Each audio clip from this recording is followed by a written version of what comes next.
Well, thank you very much. It's again a pleasure to be on another panel. Let me also say it's a pleasure to see some of my former students. In fact, as we were developing the panel, I was inspired by a lot of the discussions that we had during our classes, and I think maybe some of it will resonate with you. We're going to talk about the role that regulation plays, and more specifically the complex nature between the regulator and the group or the industry that gets regulated.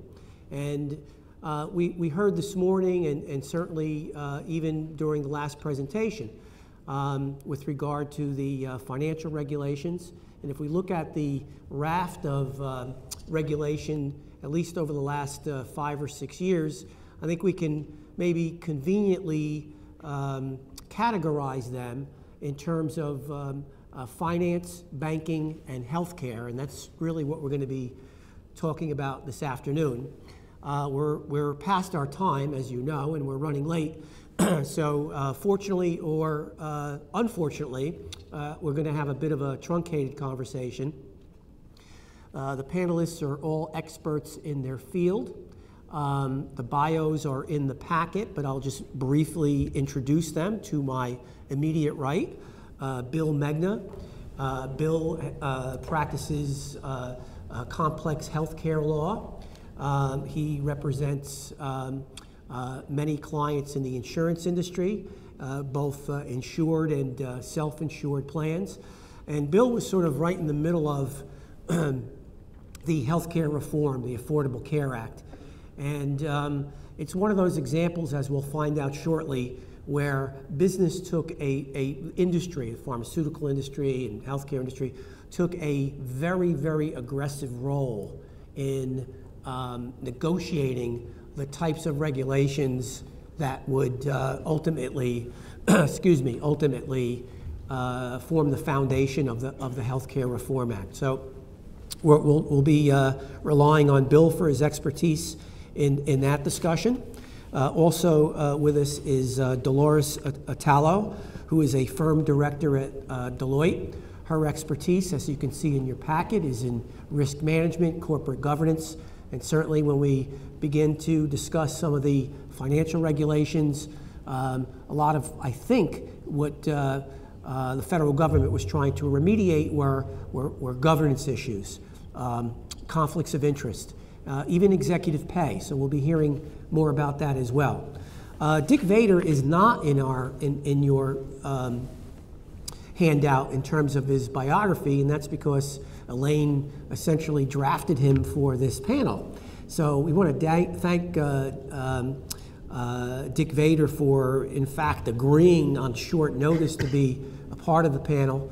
And his expertise is finance and banking. And I've already had an opportunity over lunch and over coffee to discuss some of the issues. And I'm very happy, Dick, quite frankly, that you also decided to serve on the panel.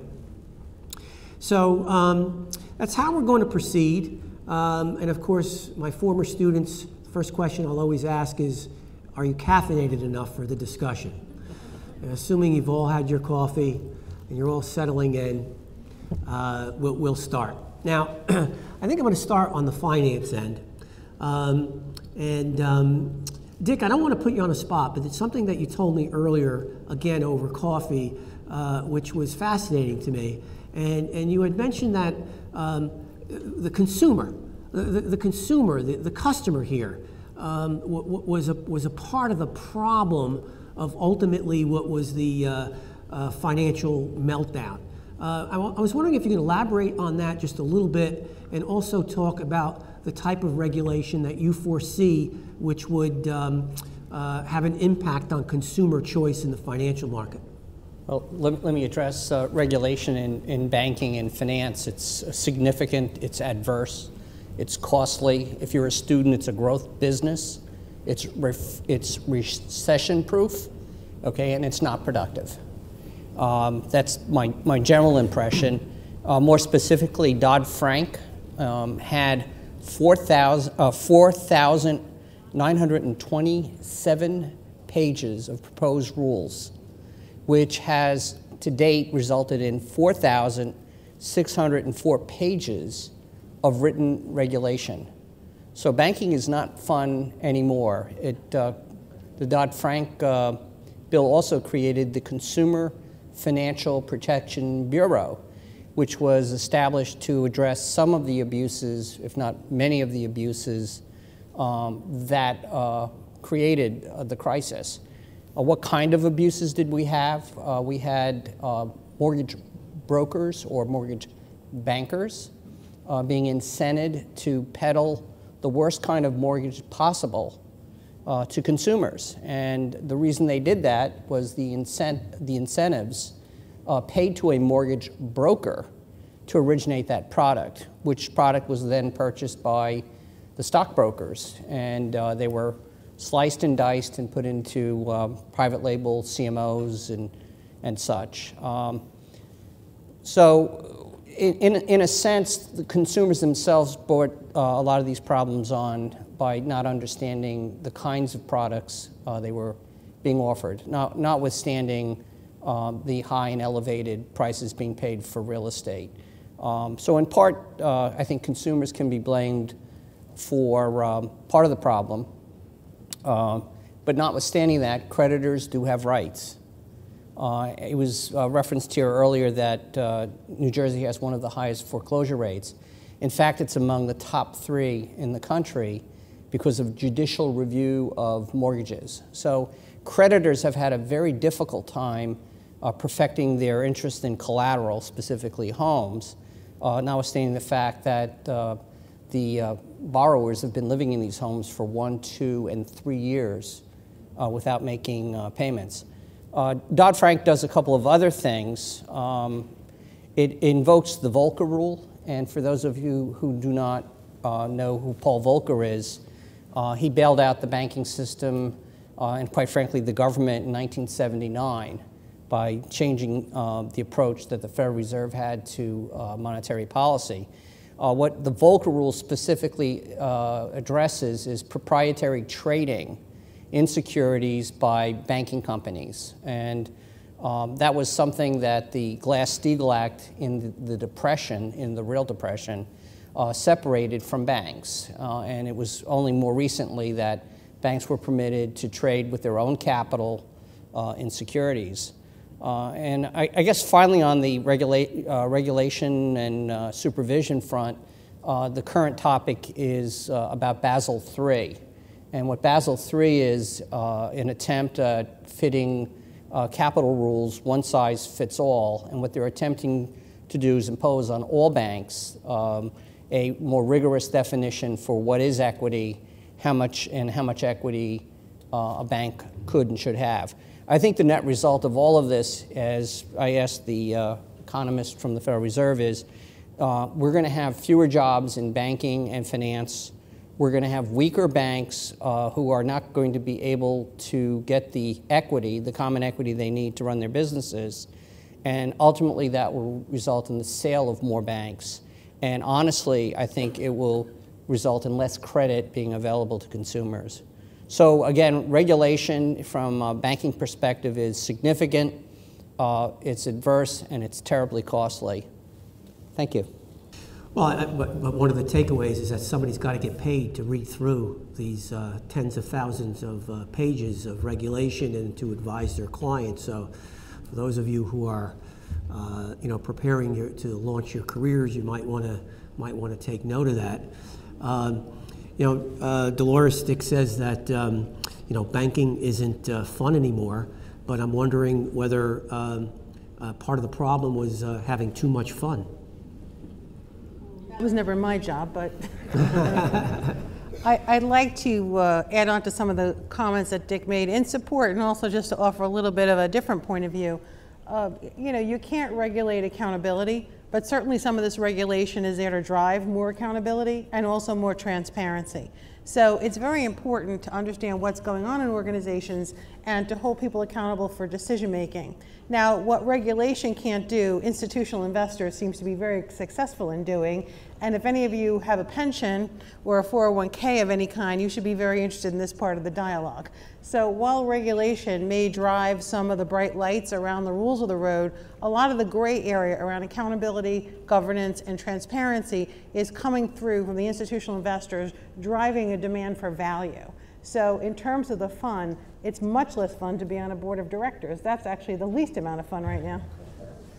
Well, but isn't the legal infrastructure such that the shareholder really, including the institutional shareholders for that matter, really doesn't really have that much impact on the board? And if that's true, how is that changing? How is the current regulatory climate perhaps changing that balance of influence or balance of power? I think it's informing the marketplace more about what to expect and what the rules of the road are, and from there, proxy fights do ensue, or at least some heavy negotiation, which people hope don't result in proxy fights, ensue to kind of drive the best slate for the board that they think will satisfy the agenda. Now, Dick mentioned cost. You're absolutely right. Part of that agenda is managing the cost of regulation. It's not just a blank check to comply with Dodd-Frank, but it is a requirement that you have to comply with certain the aspects of Dodd-Frank that are coming to market as law, and also the rules of prudential supervision, which require things like a chief risk officer and a risk committee of the board of directors. This stuff is not cheap. You know that, Dick. Well, I mean, if transparency is an inherently good thing, and if accountability is an inherently good thing, why is, and this is a question to both of you, why is there so much resistance by the regulated community to achieve levels of transparency which ultimately might benefit the consumer? Well, let me address executive compensation. Dodd-Frank instituted say on pay, and the attempt there was to disclose pay levels to shareholders and have shareholders vote on the appropriateness of those compensation packages. Okay, let me just stop you there, because do we really, I mean, what do shareholders know about evaluating the performance of the CEO, top-level executives, and what role can they possibly have in having a say on how those executives get compensated? Is there something I'm missing here? Well, I think what you're missing is that stock ownership is largely an institutional event. Meaning that pension funds, you all own stocks, but you may not own them directly. And more typically, you might own them as part of a defined benefit plan or a pension, as it's called. And in that arena, you have very sophisticated asset managers who actually do understand what the appropriate performance metrics are for their companies. Calipers is just one good example of a pension plan in California that pays particular attention to governance issues and compensation issues and performance issues. Okay, so this is fascinating stuff, and for the students here, both current and prospective students here, I want to see if Dolores can take us through a little bit of a nuts and bolts discussion here. So there's these big institutional investors, and it's kind of like a battle of the titans. And these big institutional investors have experts and economists and compensation specialists and lawyers and all the rest. And they're looking at corporate performance, and they're looking at CEO performance, and they're coming up with a plan on how to pay the CEO. Is that what's going on here? Well, first of all, this is industry agnostic. So if there's healthcare flavor that you'd like to add. No. We're going to get to healthcare because we're going to separate, finance, banking, and then healthcare. So we're going to get back to healthcare and big pharma too.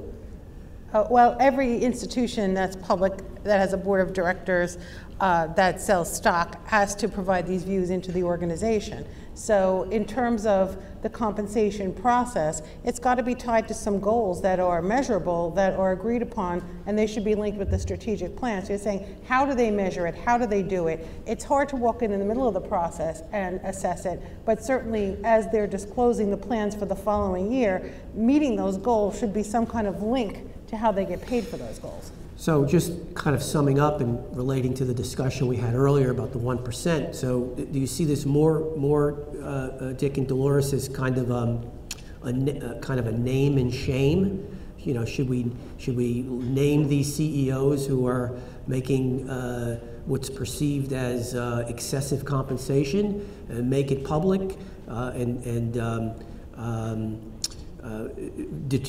a dialogue? It is public. It's in the SEC filings, it's in the disclosures, it's in the proxy statements. So it's there for all the world to see, and my corporate governance students have seen it. So it's pretty eye-opening to see if you work for a company, and actually I give this as job hunting advice. Do look at these documents, and do look at the significant risks that are in the 10K, and do look at the compensation structure. And now, I think, Dick, you can attest to this, there is more of a balance between the fixed comp element and the floating comp or incentive comp element, right? It's a very difficult topic, executive compensation, and striking the right balance between current income and deferred income, and what's at risk. Even this gets back to the principal-agent conflict, and what's at risk for excessive risk-taking. It's a very delicate balance, and it's important for you all because no one really pays attention to this stuff, especially in banks, until the banks begin to fail. And when banks begin to fail, the remedy is often the federal government stepping in one fashion or another, and augmenting capital or providing liquidity to these institutions for excessive risk-taking. Well, that brings up the too big to fail issue, and you have to look at Dodd-Frank for the living will provision to understand that now there's an identified list of organizations that are too big to fail who will fall under this kind of umbrella provision that Dick is talking about. Some will be saved and bailed out, and they've been bailed out before through TARP, in another scenario. So now, because of certain failures in the marketplace that were a bit chaotic, undisciplined, and kind of ad hoc, the living will provision of Dodd-Frank is there to put some discipline to it. And so part of that is looking at the positions that manage high risk, key positions, key systems, and things like that. So again, more and more of a disciplined transparency to what are the moving parts of your organization and how do you value them. And that's something that shareholders, even if you own one share of stock, you have the right to know. But unless you're an individually wealthy gadfly, you're going to have a hard time getting your message out. I want to get back a little bit to a general discussion, but I want to move, if we have time, but I want to move on now to the healthcare industry and the Affordable Care Act. Because in the financial industry and the regulations that followed what we're calling the collapse, the financial collapse, it was more reactive. It was government reacting to systemic problem and the fear of a global financial collapse. As opposed to the Affordable Care Act, Patient Protection Affordable Care Act, where the major industry players, big pharma, big insurance, the hospitals, the providers, their position was bring it on, because we know that if we can get this right from an industry perspective, there are going to be a lot of winners, because if every American has health care, there is a potential between 56 and 75 million new customers right off the bat, right? And then when you look at the what's going to be covered under the standard health care plans come 2014 and what constitutes essential coverage. Man, if I'm a medical device manufacturer, I want to get my medical device on that list because I'm going to get a third-party payment. If I'm doing, Botox injections for all I know, I want to get that on that list too. Because I'm going to be able to submit a claim to an insurance company and I'm going to be able to get that darn thing paid. And what about psychiatrists and psychologists? They're all at the table trying to get all sorts of new diagnoses of mental illness. Why? Because we're going to have a third-party carrier. So when we look at healthcare, it's not we're doing it to them being the regulated community. It's the regulated community saying, do it to us, as long as we're at the table negotiating as to what gets done. So I'll simply say that in the pharma industry alone, and then I'm going to turn it over to Bill, this is pharma alone. They had, and Bill knows this firsthand, 600,000 lobbyists, 600,000 on the Affordable Care Act. 1,228, no, I'm sorry, $600,000 a day was being spent on lobbying. 600 G's a day just on lobbying the health care bill. 1,228 lobbyists, which was 2.3 lobbyists per member of Congress. So that was what was at stake with the Affordable Care Act. So, and Bill had a sort of a ringside seat there. And so I'm just going to turn it over to you to kind of set the stage for us, Bill. Well, I want to thank the university, first of all, and the EMBA for inviting me here. I'm impressed by your facilities, but more importantly, I'm impressed by the camaraderie that I've seen amongst students and the faculty. For the management students, I think one thing to take from this at the end of the day, if there's anything that you should take away from this, is that the legislative and regulatory process is an important facet of your business. It can be used as a sword or as a shield. And as I go through my comments, I think you'll see what I mean by that phrase. And also remember that legislators are always going to be reactive to the headlines. Whatever headline that you see in a newspaper on any given day, you can bet that the next day someone's working on legislation to try to somehow address that issue. I think with respect to the federal health reform law and what already is in place in New Jersey, a little history is important, because you may be thinking that health reform under the federal system is going to have a drastic impact on your life as a New Jersey resident or a New Jersey business owner, and it's really not. And I say that because over 75% of what's contained in the federal health reform law, we already have in New Jersey. We have modified community rating. We have dependent coverage to age 31 versus age 26 under federal reform law. We controlled medical loss ratios, that is how much companies have to pay in claims versus how much they can keep as administrative expenses. We've had guaranteed issue. We've eliminated pre-existing conditions. We have already in place a mandate for children to be for children to be covered. We have standard plans, which were meant to provide an easy way of doing price comparison amongst insurers. We have a form of rate control. However, the federal law is much stronger. We've had an appeals process, and we used to have a program that would replicate the exchange called the New Jersey Access Program, but unfortunately it lost funding. And that's a key point, it lost funding, because I think what we're going to see with some of these other federal reforms is that as we go through the budget deficit process and trying to get a handle on that, some of the things under federal health reform law are going to change in the future, rather sooner than later. It's kind of like pushing a balloon. You press it on one side and something pops out on the other.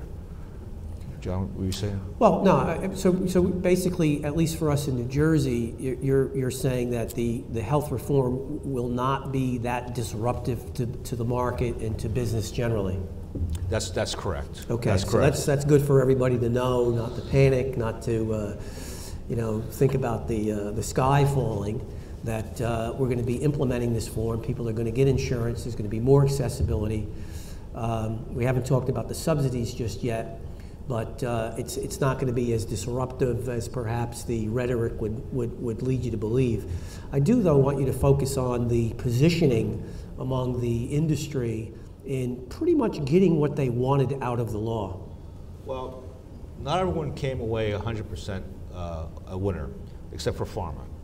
And pharma was very smart. I mean, they saw this as an opportunity. And again, all the key players, we've gone through these battles already at the state level. So we already had a game plan for what we're going to try to accomplish at the federal level.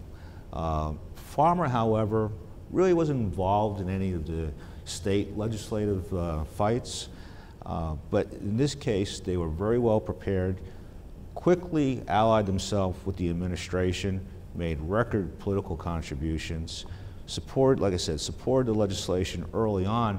And remember, President Obama in his first presidential campaign was very much against the pharmaceutical industry, but they seem to have, right, well, they definitely put aside their differences when it came to sitting at the table on this bill. So you have pharma, you have the medical device industry, you have insurers, you have hospitals, you have the Catholic Church, you have the business organizations such as the Chamber, you have the unions, and consumer groups such as AARP. I just want to go through that list real quick with you as to what they got and what they didn't get. First of all, DME, the durable medical device suppliers, they were just clobbered. They got hit with a 2.3% tax on gross sales, not profits. And so the argument with the administration is that, well, you shouldn't mind paying that tax because you're going to be able to sell more medical devices because more people are going to be insured. The problem there is that the population that uses those medical devices is pretty much already covered by Medicare. So they're not going to see that much of an increase in sales, but they're going to see a definite impact in their bottom line. With respect to the insurers, they obviously supported the legislative process early on. It provides a way for them to control the payment structure to providers through the use of accountable care organizations, which are basically a form of managed care on steroids. They obviously are very supportive of the individual mandate. That was one of the problems that we've always had in New Jersey, is that we lacked the individual mandate, but because we had guaranteed issue and no pre-existing condition exclusion mandate, what has happened is we've always had the highest insurance costs predominantly in the country. You go in Pennsylvania, your insurance costs are going to be 30% less than what they are here. And it's mainly because of that one issue. That's health insurance? On a health insurance, yeah. Now, what is interesting is that at the same time that the insurance industry was supporting the legislation, backdoor approach, they were helping other organizations like the U.S. Chamber to fight the bill to the extent that there was the medical loss ratio requirement. That is, for small group policies, 80% of every dollar has to be paid in medical claims. And that's now a national requirement. There was also the fact that Medicare Advantage, which is a product that the HMOs sell through the Medicare system, that's under attack, and also the rate control. The federal government through HHS now has a lot more authority to review the reasonableness of any rate increases an insurance company tries to impose on their renewals. So you now have rate control, not just at the state level, but you now have it at the federal level. The hospitals, they were very supportive because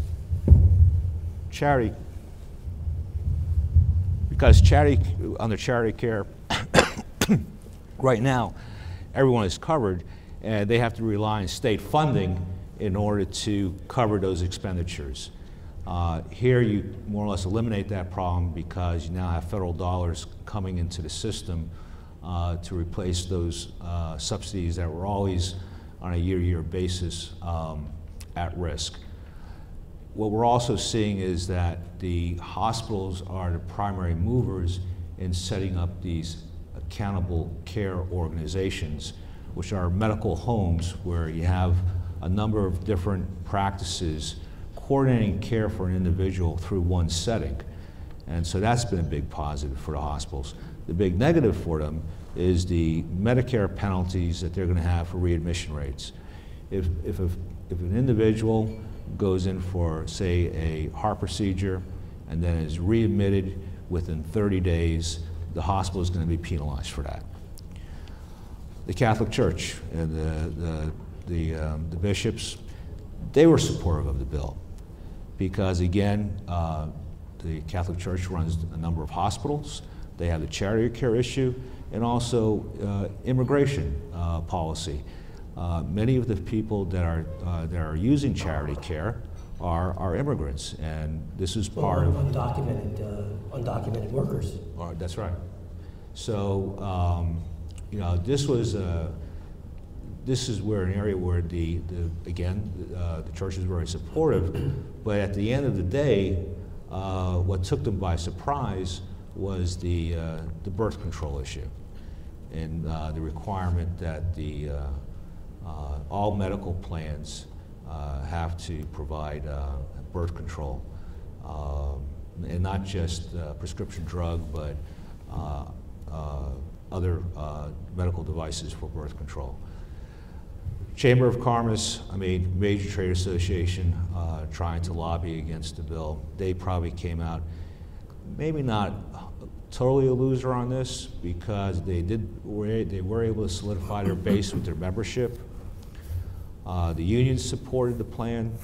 However, there was one particular provision where there is a tax on what's called the Cadillac plans. There are plans that are very rich in benefits and are expensive.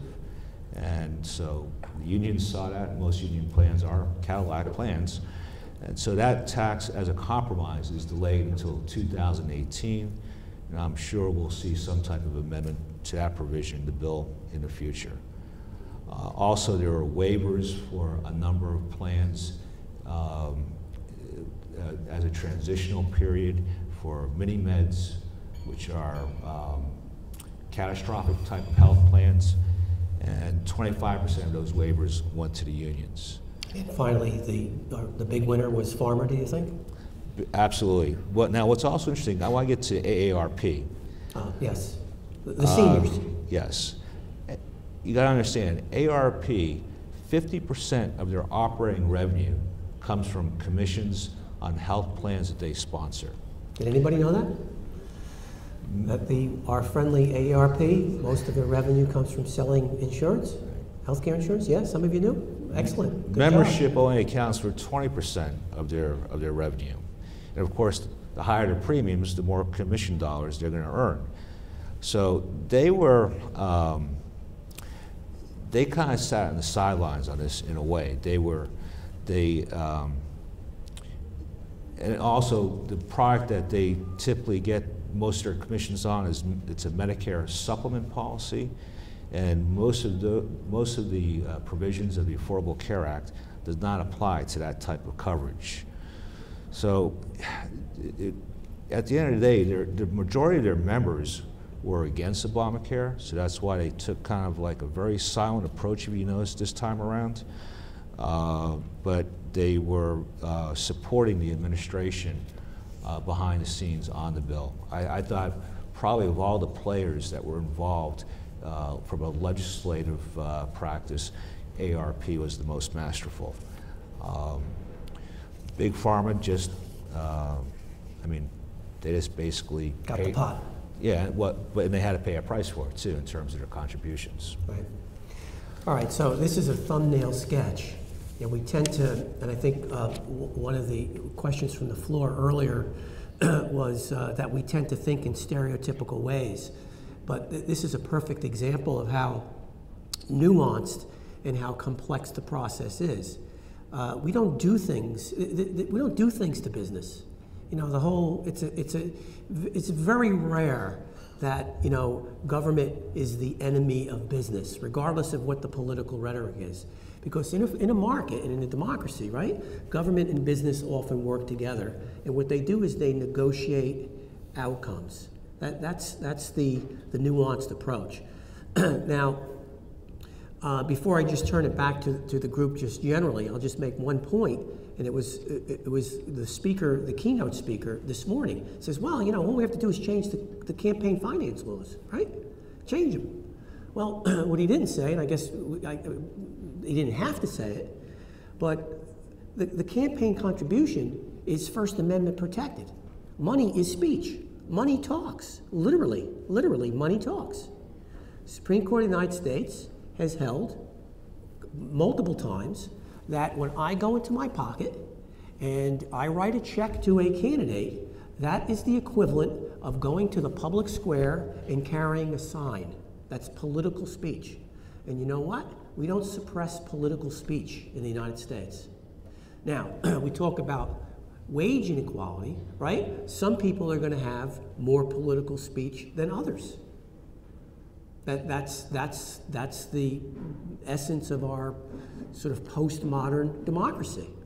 And in practice, that means that all of the folks who are subject to regulation can have a seat at the table.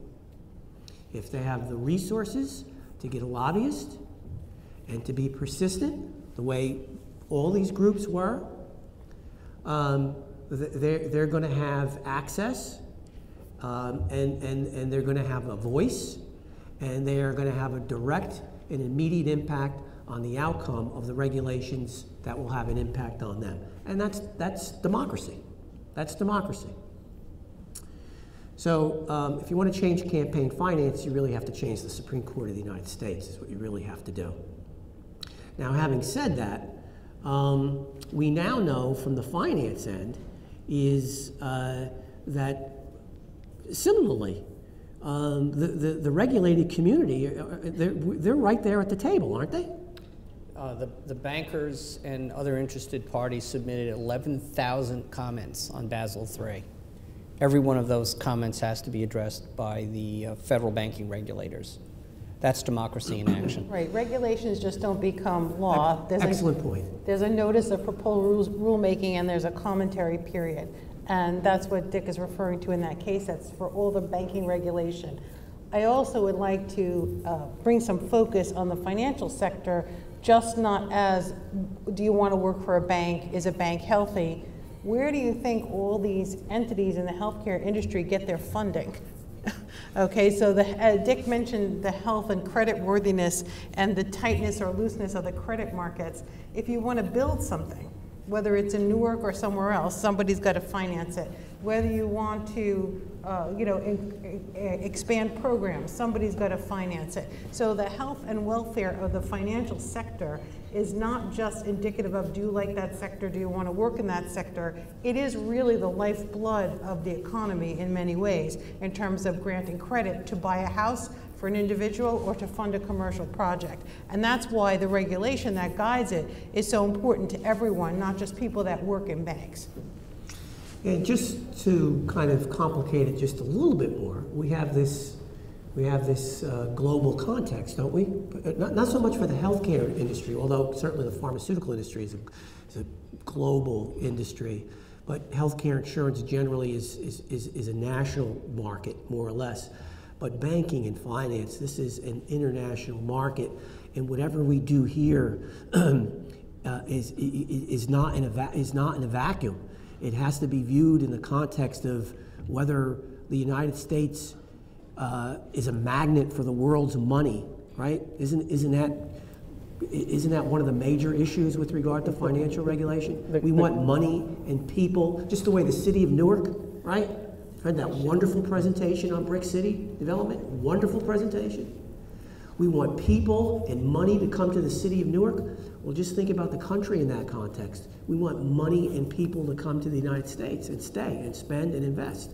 Isn't the whole regulatory climate has to be viewed in that context as well? We face a fiscal cliff.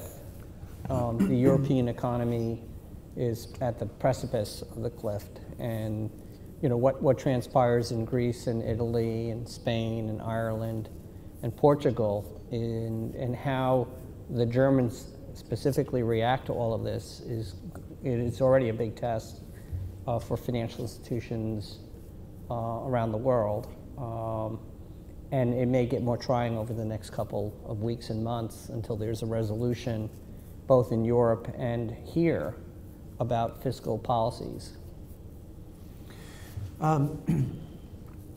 Again, let's look at corporate governance too within the global context, because there's an argument to be made that if we tangle up the corporate decision making, if we make it too cumbersome, we may be less nimble, less flexible, slow to make a decision, and therefore be at a competitive advantage to, let's say, a German or a Japanese company. Views on that, Dolores?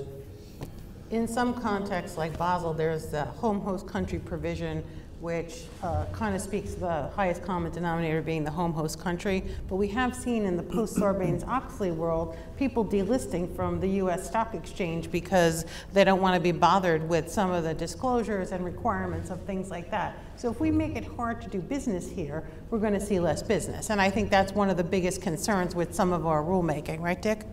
It is. I'm seeing some light bulbs go off, which is a good thing, because you can now link this discussion hopefully to the earlier discussion, and some of the dots get to be connected, because you can't view regulation, you can't view tax, you can't view investment, you can't view any of the things that we've talked about throughout this entire day out of context, and it's all interrelated, which includes innovation, particularly in the healthcare, and the ability to go in it for the long haul, which could be $2-3 billion now to come up with a life-changing drug. So what was the argument in terms of innovation now in the medical industry and the pharma industry in the context of the reform? I think the issue of innovation was more with the medical device manufacturers, because basically, because that's where a lot of your R&D in the medical community is being done right now. And of course, again, that 2.3% tax, it may not sound like much, but when you go through the math and how it affects the overall revenue of a company and their rate of return, it's really forcing many of the manufacturers here to start looking overseas. Most of them already have facilities overseas. They may conduct some of their R&D over here and still keep those facilities in place, but the actual manufacture of those goods will probably be going offshore. All right, so we're going to end the discussion here. Now you can see the balance now, right? Because you can't just say 1%, 99%. We can't see it in these sort of stereotypical ways, right? Because when you talk about taxes, you're talking about taxes on business growth, innovation, and then you have the global market. And the perfect example is we may or may not see more outsourcing of the medical industry. Now, one last thing, before we think that this is totally about business, we have the uninsured. So one of the great things in my mind of the Affordable Care Act is that we're going to be able to insure up to 70 million people who don't have insurance. And right now you couldn't do it because they can't afford it. Many of them cannot afford it. So a big part of the Affordable Care Act is to subsidize the premium based on income. So a part of that tax that Bill has just indicated goes into a fund. There are also some other sort of fee shifting and other revenue producing devices in the bill that sort of creates a little more to that fund, because ultimately if an American citizen can't pay for his or her insurance and their employer doesn't provide it, they're not eligible for Medicare, they're not eligible for Medicaid, they're going to be required to have insurance, and if they can't afford it, they're going to get help buying it. So that too is a very important part of this whole equation. The consumer, too, is right in the middle of both the financial regulation as well as the healthcare regulation. So there are many, many competing interests here. I'm getting the signal that we're out of time. And maybe if do we have time for one or two questions perhaps? Okay. Yes.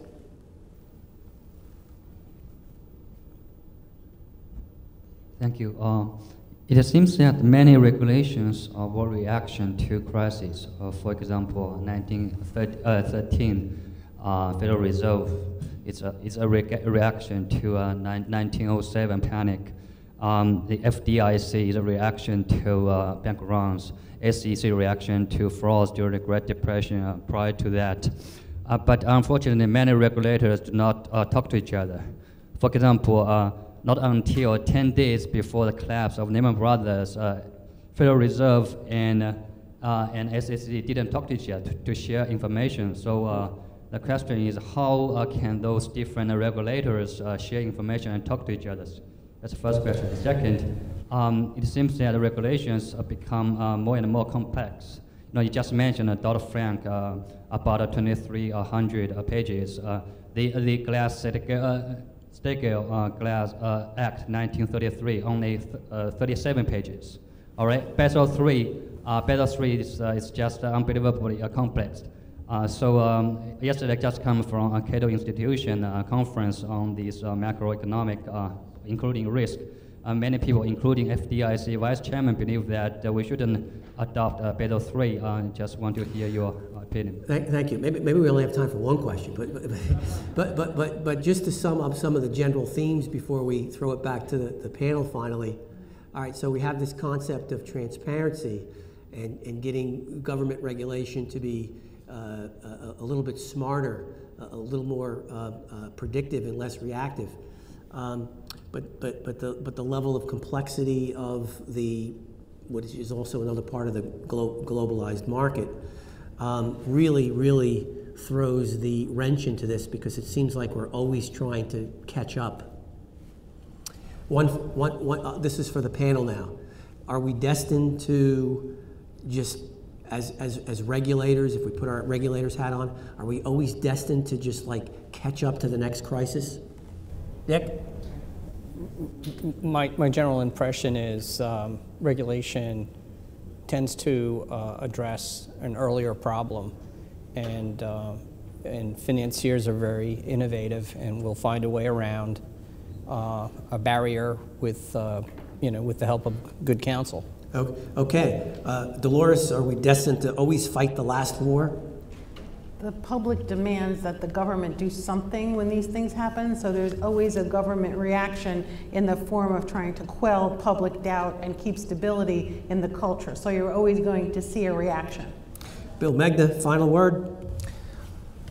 Well, the regulatory process is dependent upon enabling legislation. So just by its very nature, it's always going to be reactive. Okay, wonderful. If you want to give a round of applause to this wonderful panel, thank you very much. Thanks for the great questions.